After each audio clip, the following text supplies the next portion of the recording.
This Torah class is brought to you by TorahAnytime.com. Welcome everybody once again back to the ones in Chabura. Thank you all for coming. Welcome newcomers and old. Thank you to our corporate sponsor of tonight's share, Skyline Revamps, Shai Minnick and Phil Himi. Thank you for all the good work that you do for Klal Yisrael and especially for sponsoring this event. Thank you, Akiva Eisenbach, for all that you do. It's good. Okay, so this week is a very famous Parsha, and I really think very much. We had the winter Chabur in the winter on Matzah Shabbos, and then the primary focus was about Bitachon, and this week's Parsha famously discusses the mitzvah of Shemitah. Now, Rashi asked the Kash of my Inyan Shemitah Eitzel Har Sinai, but for all of us, we can think, my Inyan Shemitah Eitzel Lanu. What does Shemitah have to do with us? What can we practically take away from it? We're just going to stop this for a moment to welcome Nissi Tillim of Light Power. Thank you so much for coming. It's a true schus to have you here. What does Shemitah have to do with us? And I think for all of us, there's something very clear. There's something definitely that applies to all of us, and that is that we're all working. We're all here to sustain families. We're all here to make parnasa. And it can get very hard, and it can become very disheartening, and it become we feel like we're trudging through the mud. And sometimes we forget that there's an Eibishter, and every opportunity that we possibly have to remind ourselves of this eternal truth is kedai. Is definitely kedai. And in this week's Parsha, what does it say? L'gabi Shemitah. The Chisoimru. What's going to happen? We're going to come to the Eibishter. The Eibishter tells us, keep Shemitah, keep the sabbatical year. And we're going to say to Hashem, what are we going to eat in the 7th year? It's not going to produce. There's going to be no continuity of the produce. So how are we going to live if we're farmers, if we don't have anything? So what does Hashem say? I am going to establish, I am going to put forth my bracha on the 6th year, etc. And Hashem is going to produce and give over bracha, and it's all going to be good. Okay, so that's the pasuk in the Torah. Problem is that Bisman Hazeh, not the problem, but Bisman Hazeh there's a machlokes if Shemitah is a deraisa or the Rabbanan. There's a machlokes if Shemitah Bisman Hazeh, if we have to keep it, if it's midaraisa or Rabbanan. What's the nafkamina? The nafkamina is that the bracha that Hashem gives in the Torah, that Hashem says, so you have a farmer in Eretz Yisrael, and he wants to keep Shemitah, but he's not sure. Is it a deraisa or the Rabbanan? Do I have Hashem's promise on a deraisa on a biblical level, or does it only be the Rabbanan? I want to tell you the craziest story I heard in a very long time. The Maisa goes as follows. This goes back in Eretz Yisrael, Tuf Shin Mem, which is about 40, 50 years ago. Maisa goes, there was a Rav whose name was Reb Shlomo Zalman Grossman. He was the Merid Asr of Elad. Okay? And obviously, especially in those times, one of the main ways of making money of Parnasa was farming, agriculture, and especially in Eretz Yisrael, it's a hot place for vegetation and that whole line of work. And this Rav, Reb Shlomo Zalman Grossman, was giving a shir about Shemitah, about these psukim.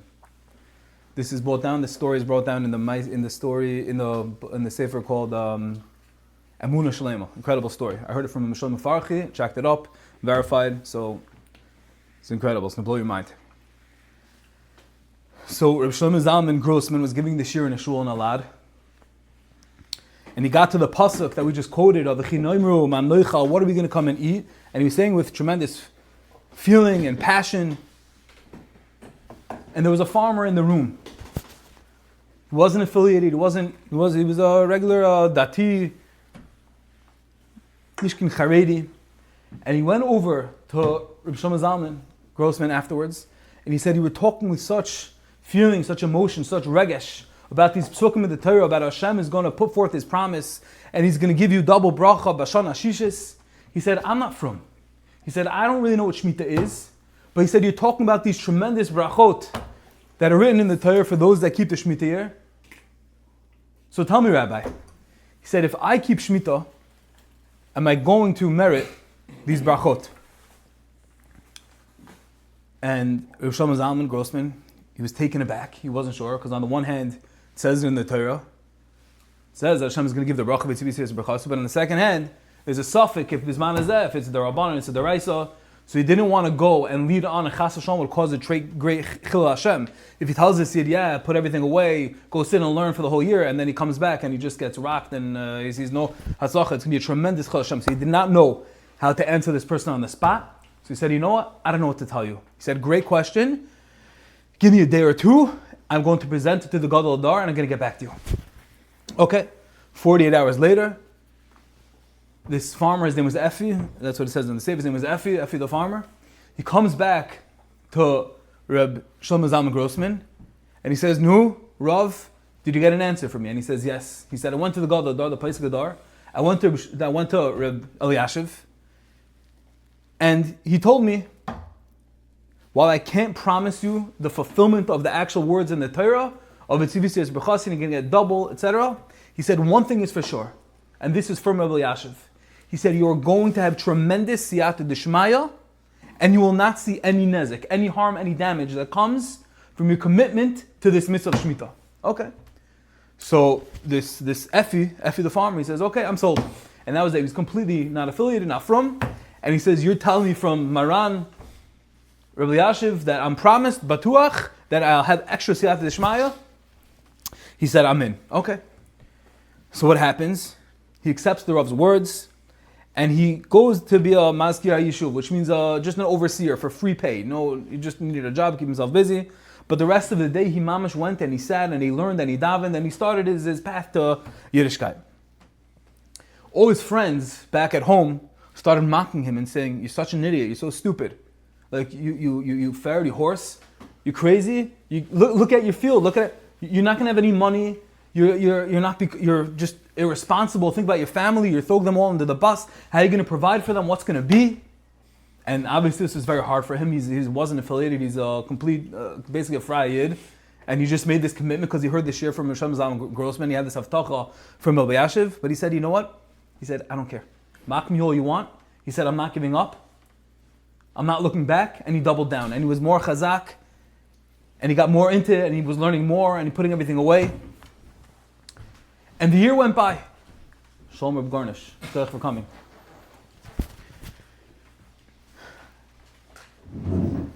He was so stark that they started asking him, some of his friends started asking, no, Effie, you're not using your tools anymore for your agriculture. He said, can we at least use your tools? He went back to the rabbi. He said, no, can I rent out my tools? He said, absolutely not. He said, you can't have any hana. He said, okay, nothing. I'm not going to get any schirus, any hana. Fine. The year passes. Tzom Gedalia, the day after Rosh Hashanah, when Shemitah is over, knock on the door. Who's there? It's Rosh Zalman Grossman. And they wanted to make a l'chaim after the tremendous resolve and persistence that he had, that he kept the entire year, this Effie, the Frei farmer, and all of a sudden he kept the entire year of Shemitah. He said he made it his business to go and have a l'chaim. So they had a l'chaim, they drank, and then they were waiting to see how are the events going to unfold. So a few days later, Effie had to get back to work. He had to make parnasa, and after all his friends already planted in the beginning of the season, Effie realizes that he has a serious problem. He realizes that he started asking around for all the people, all the Rosh Misrads, the head of the planting. He said, like, I need to plant my field also. I'm like, buddy, you're too late. And he's like, what do you mean? I was keeping Shemitah. What was that? We don't care. Too bad. Like, jump in a lake. And Effie's starting to get very nervous and starting to have machshavas zaros, thinking maybe it was a mistake. But he said, you know what? I'm not having her hurim. I'm going to be stark. And Hashem's going to take care of me. Rabbi Eliashiv said everything's going to be good. It's going to be good. A few days later, he's making these calls, hitting the phone all day long, and he finally gets through to a friend of his that says, listen, he says, I feel terrible for you that you're losing out and everyone's already way ahead of the game. They already planted the fields. He said, I'll tell you what. He says, it happens to be, I have tons and tons and tons of celery seeds. They're already expired. Parshas, they're not going to grow, but you can have them. He said, it's better to give it to you than to throw it out. Okay. So Effie says, I'll take it. Fine. He takes all the seeds, just starts spreading them in his field, thinking nothing's going to happen, but who knows? Little did he know, after a couple days, he starts seeing them sprout, and after a couple weeks, he saw something no one ever saw before. These celery seeds grew, each one a monster b'fnei asma, these tremendous stalks, big, healthy, green, festive stalks of celery. And the problem was that you need a lot of different types of fruits and vegetables, but like tons and tons of celery, it's just like tremendous abundance is great, but it doesn't really help. And everyone started mocking him again. Oh, Effie, look, you kept Shemitah and you thought you had the bracha from Rabbi Yashiv, and look what happened. And he's like, Hashem's going to take care of me. A few days later, after everyone's passing by and just like, oh, Nebuch, Mr. Celery with all the celery, no salary, he gets a call. He gets a call from the celery seed guy. And he says, hi, Effie, how are you? And he says, I'm good, I'm fine, I'm good. I'm waiting for something. I'm waiting for some Siyata D'Shmai. And he says, listen. He said, remember I sold you those celery seeds? He said, yeah, I'm Mr. Celery at this point. What can I do for you? You want to like make chayzik out of me too? He said, no. He said, let me tell you something. He said, you're not going to believe what just happened. He said, in the entire Europe, there's this new epidemic, this new magefa of kar, of freezing, and cold, this new thing that the weather just plummeted. He said, and now the new fad is that everyone wants to sit inside and eat hot soup. And he said, the entire Europe, in Belgium, in Amsterdam, wherever, everywhere, in the entire Europe, everyone wants celery for their soup. And if he said, I can't believe it. But like, is it just the And he said, not only is it the regular price, he said it's 5 times the regular price of the celery. And we need all of it. V'kachava, he became a tremendous gvir over this proposition, over the celery. And Rabbi Yashiv's words were mekuyim, and his commitment to avodas Hashem, to Shemitah, when he saw literally darkness and he wasn't sure how he was going to make it through, commitment and determination, it all worked out. At the end of Shemitah, at the end of this whole thing, the story goes that Effie went and he bought this very expensive Arab horse. And he didn't do it to poke people's eyes. He didn't do it to make mockery and show everyone that I'm better. But he wanted to show everyone that, look, I have parnasa, I did an extra. And it wasn't because I went against God. Rather, it's because I went with God. I adhered to his bracha and the Torah. I went with the Eitzah of the Gadol Hadar. And this is a reminder to all of you that while you were mocking me, that I'm not going to be able to provide for my family. But look at me now. How I even have extra. I even have luxury. Look at this horse. Look at how far I came from adhering to the words of the Torah. And this Yid, Effie, he was chayzer b'tshuva, and he became a tremendous Talmid Chacham and a Magad and had daris of Yiddish kinder. What's for us? For us, it's Pashut. And many times we feel we're on our own personal shmitas. We feel shmita means lishma, it means to cut. It means we feel cut off, abandoned. But the emes is, as the Chovos of Avos writes in Shar B'tachon in the Psicha, Ach te'eles b'tachon ba'olam, what's the point? What's the te'eles, the benefit of b'tachon? Menucha saled bin adaigas le'lamis. To have relaxation, to calm ourselves from worry and anxiety from the world. Vashalva min nindun nefesh, and tranquility from being shaken in our heart. V'saira lechesaron taveseno gufis, and not to worry about our gufnius and to get all caught up with what's going to be and anxiety and I'm not sure. And a person with true bitachon, namely with the mitzvah of, in our parsha of Shemitah, he has shalva even ba'olam hazeh.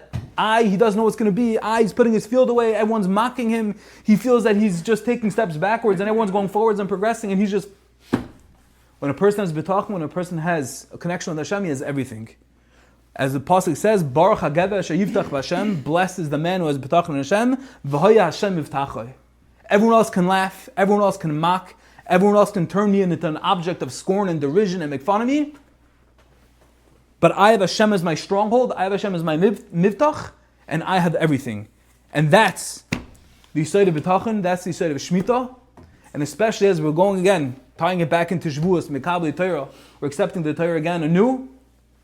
When we're mekabel the yoke of bitachon, the ol of Shamayim, the ol of Hashem, when we feel nishmat, when we feel our personal shmitas, when we're not sure what's going to be, where's our job going, it's not working out, whatever it is. we have the Eibishter, we do the right thing, we're committed to Torah and mitzvahs and the old Torah, what Hashem can do for us is endless, is limitless, and ultimately when we have Him on our side, we have everything, we have nothing to worry about. The Eibishter Shetaka help that whatever we're going through, we all have the daiga of Parnasa, we all have the daiga of what's going to be, we're all thinking, what are we going to eat? But Hashem says, you believe in me, may we all be zeiche to that bracha of Shemitah, to that bracha on our Parnasa, whatever we have to do with our Kabbalahs, our Torah, with our Kabbalahs, all Torah mitzvahs, may Hashem taka merit and give us hashish to all of us, all of our needs. You've just experienced another Torah class brought to you by TorahAnytime.com.